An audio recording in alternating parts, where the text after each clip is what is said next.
I'm not scared of any threats from a housewife like you, who has no job and no parents. That's right, you can't do anything with a pile of trash because it's just trash. I get how you feel now. I'm moving out of this house. Well, now you're homeless. Good luck being homeless. This is a good chance for Larry to leave the house. So let's work together to get rid of the trash and clean up. They went to Larry's room and told him to pack up his stuff and leave. I was planning to leave by myself, but I didn't think Larry would get kicked out too. My name is Lauren. I'm 29 years old, and I'm a housewife. I recently married a man named David. He's 33 years old, 4 years older than me. At first, I thought he was mature and calm like an older man.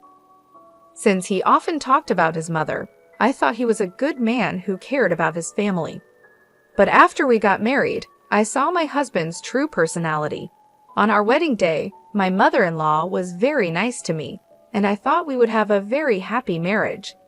My husband asked me to live with his mother after we got married because my father-in-law had passed away a few years ago. He said he wanted to stay close to his mom. I thought my mother-in-law was trustworthy, so I agreed to move in with her. But as soon as we got married, both my mother-in-law and my husband changed. They would say, "Hey Lauren, hurry up and bring me tea," and clean the bathroom and toilet quickly. My mother-in-law would shout at me and give me orders like that. Maybe she wants to scare me, or it's just because of her age. She would call me loudly and make me do all sorts of chores. The biggest surprise was finding out about my roommate, whom no one had told me about, when I woke up the other day. I was surprised to find a man I didn't know in the kitchen. I froze, wondering who he was. He noticed me and said, "I'm Larry, David's younger brother." He introduced himself.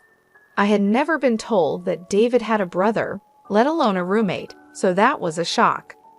Larry is 30 years old, the same age as me. I went to my mother-in-law and asked her to introduce me to my brother-in-law. She said, "Oh, you mean Larry? Don't worry about him. He's just a reclusive ghost." I was surprised. How could she not care about her own son? She called him a ghost and said she was happy with just David.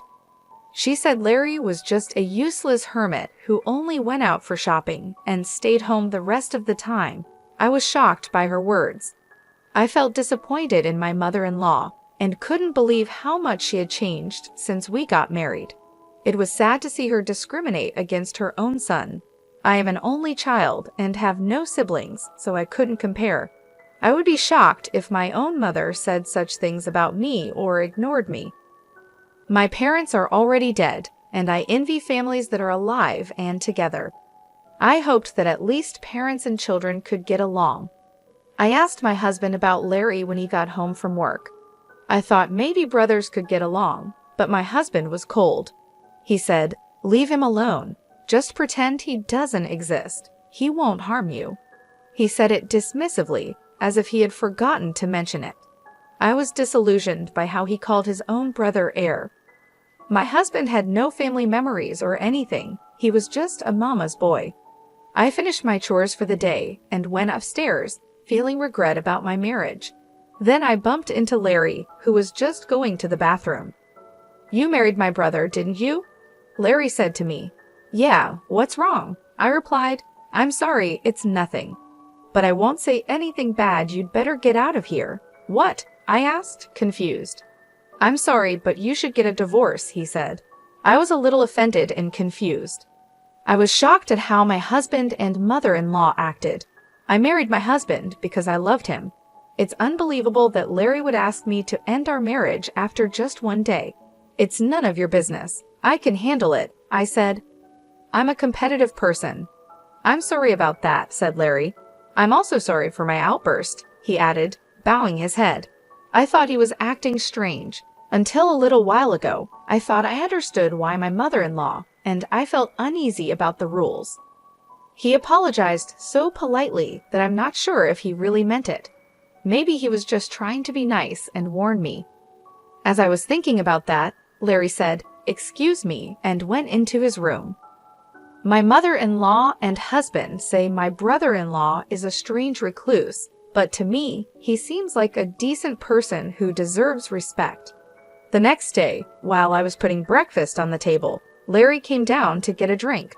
I said, "Good morning, Larry. Why don't you join us for breakfast?" "Good morning, Lauren. Thank you for asking," Larry replied, glancing at his mother. "I'm not eating breakfast with him." "Just get the breakfast done," she yelled at me. "It's okay," Larry said quickly and went back to his room. I wanted to apologize for my strong words yesterday, but I couldn't do it. Hey, all you have to do is housework. Don't do anything unnecessary, okay? My mother-in-law gave me a fierce glare. I was stunned by her harsh attitude. Even though I was the bride, I didn't expect this kind of treatment, and my husband's behavior toward me changed drastically. "What the heck? Today's menu is curry. You should have told me before lunch. I had curry for lunch too," he shouted. "How is that my fault? Why didn't he call me and tell me he had curry for lunch and wanted something else?" I kept my mouth shut. He continued to yell at me, "Hey, you're not apologizing. Who do you think you are? You're here to do the housework. Make sure you understand that." I was shocked and stayed silent. David didn't love me. He just wanted a housekeeper. It's terrible. How could he be so cruel with such a calm voice? They didn't care about me. They just wanted to make themselves comfortable. They were using me. Seeing them giggling and watching TV in the living room, I walked upstairs. As soon as I got upstairs, I burst into tears. Then a hand gently offered me a handkerchief. "I still think you should leave," said a familiar voice. I looked up, and it was Larry. I'm so sorry," he said. I wiped my tears in a hurry. "I'm sorry I used your handkerchief." "No, I gave it to you because I wanted you to use it," Larry said. I heard what my brother and mother said. "I knew it. They're the worst," he continued. When Larry said that, I asked him what he meant by "I knew it." Larry said he had been in a similar situation before. I asked him for more details, and he told me that my husband had promised to marry another woman before. But because my mother-in-law and husband treated her the same way they treat me now, she ran away just before the wedding. Hearing that story made me feel a bit relieved. It showed that my husband and mother-in-law were pretending to be nice before marriage to avoid scaring away the bride. I felt hopeless. How could I have trusted them? But I had nowhere else to go if my husband left me. I'm just a housewife. My husband and mother-in-law wouldn't let me get a part-time job. I can't even move out and rent another place. I didn't know what to do. All I could do was cry. Then Larry said, "If we keep talking here, it will look suspicious. Let's talk at a coffee shop next time, if you like." He handed me a piece of paper with his contact information on it and went back to his room. I was determined to get out of this house. I was thinking about how my struggle for survival had just begun. I told my mother-in-law I was going to the city office and then stopping by the supermarket on my way home. She warned me not to leave any chores undone. I made sure everything was perfect before leaving. She grumbled about not accepting it if I was late for dinner. I pretended to agree and went to the coffee shop where Larry and I had planned to meet. I told Larry that my parents were gone, so I couldn't rely on them anymore. I had canceled the house I was renting and quit my job. I told him I needed to start all over again. It's hard to move out of the house in this situation, especially with the work that keeps me tied up with my mother-in-law and husband from early in the morning until late at night. Larry then asked me, "Lauren, can you draw?" "Huh? What do you mean?" I replied, confused. "Oh, I see. So can you?" "Yes, well, I went to art school before," I said. "Really? That's great," he exclaimed. "Yes, but how?" I asked. "Just in time. Another manga artist is looking for an assistant. You can do it remotely," Larry said. "But I don't have a computer right now," I responded. "I'll lend you my computer that I'm not using right now," Larry said. "Really? Thank you so much. But why do you have an extra computer? What do you do for a living?" I asked. "That's kind of you to ask. You don't think I'm just a recluse, do you?" No. You use polite words a lot, and you look neat and tidy, so I don't think that at all." "Do you work from home?" I replied. Yes, actually, I'm an engineer, Larry said. An engineer? I didn't know that. I didn't realize you were a business owner, I exclaimed. Yes, I used to work for a company, but now I run my own business. It's easier for me to take orders on my own.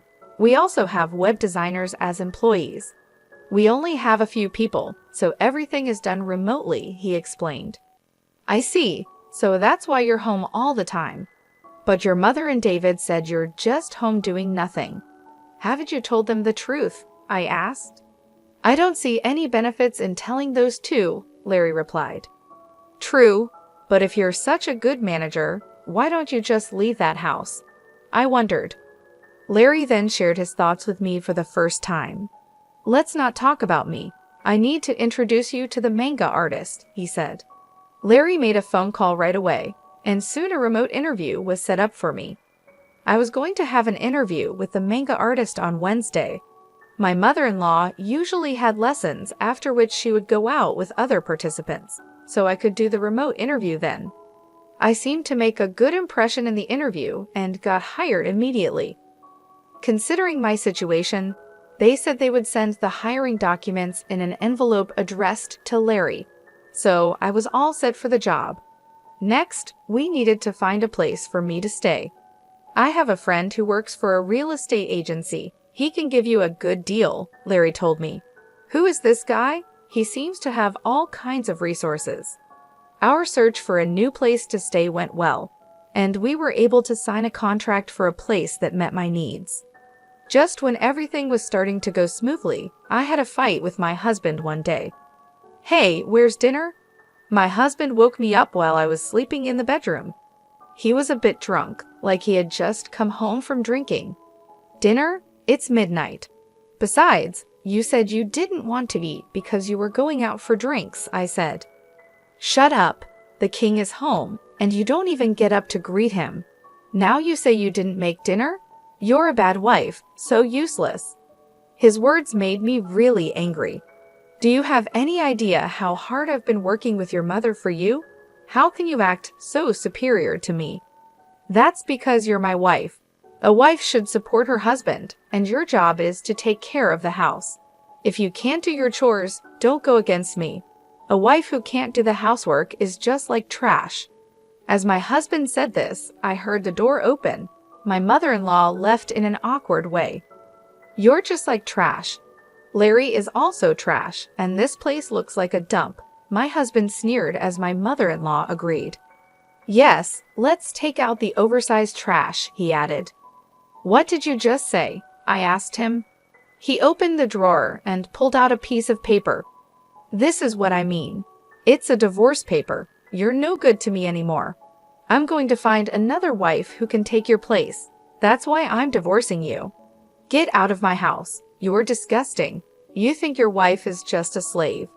The best wife is one who acts like a housekeeper. Don't you worry about saying things like that.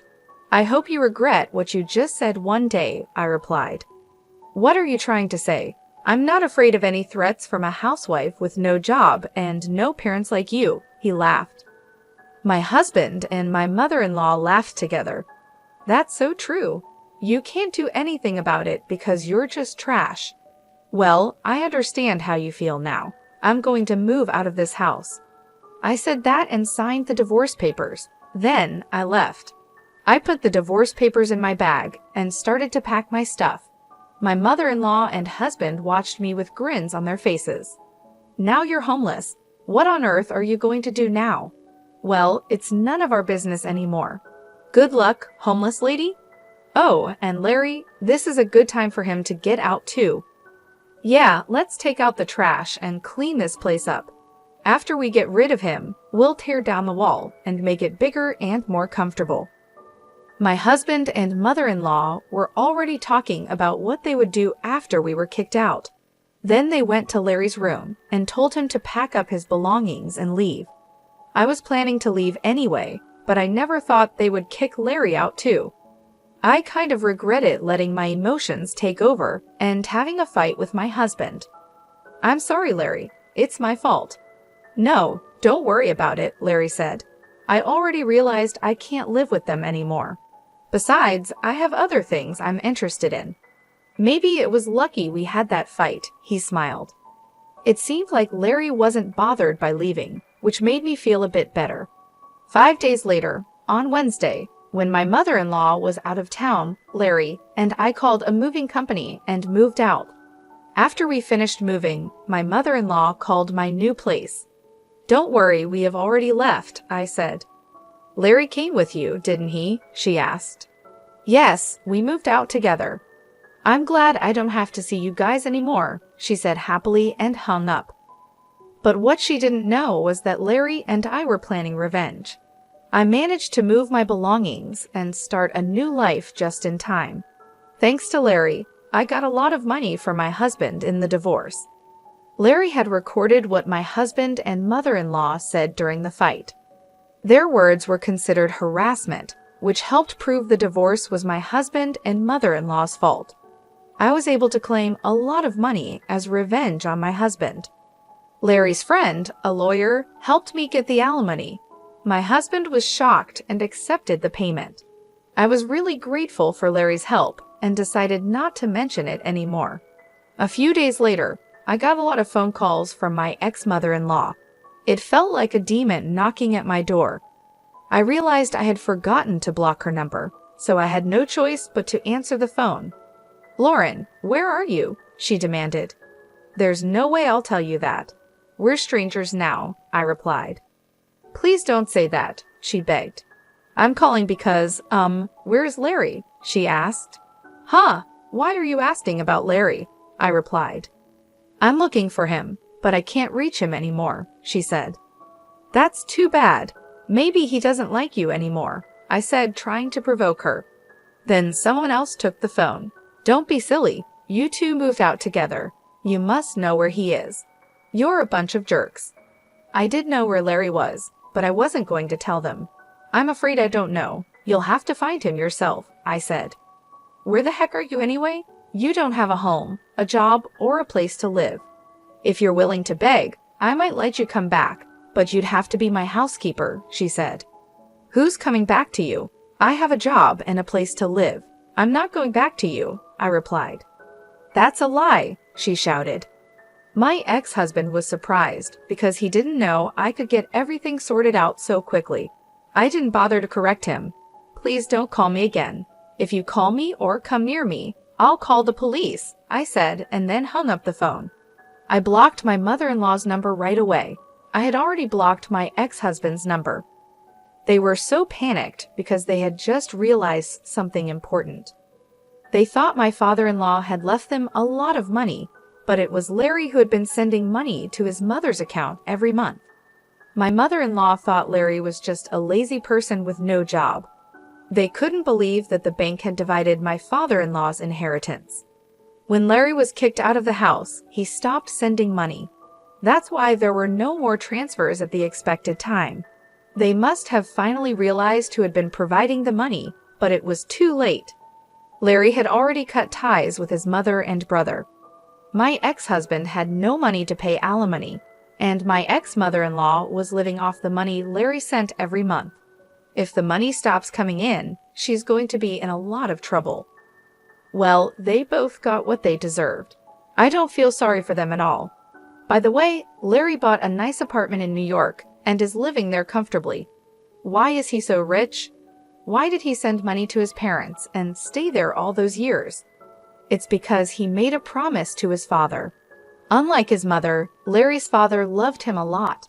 Even though his mother and brother treated him badly, he stayed because of his father's wish. His father told Larry, "You may not like your mother and brother, but they are important family members to me. So after I pass away, please take care of them too." To keep his promise to his father, even though he was bullied, Larry secretly sent money to support his mother and brother. It's terrible that his mother and brother, who kicked out such a kind-hearted person like Larry without knowing the truth, are the worst. I met Larry once after we moved out. He said he had made a promise to his father, and I agree with him. I hope he can move on. I was feeling hopeless after being tricked by my husband, but luckily Larry saved me. I believe he is an important person in my life, and I wish him happiness. 2 years later, Larry asked me to marry him. He proposed to me, but that's another story. It's horrible how a nice person can change so much after getting married. That's a marriage scam, isn't it? I'm glad my brother-in-law is a very reliable person, and now I'm married to him.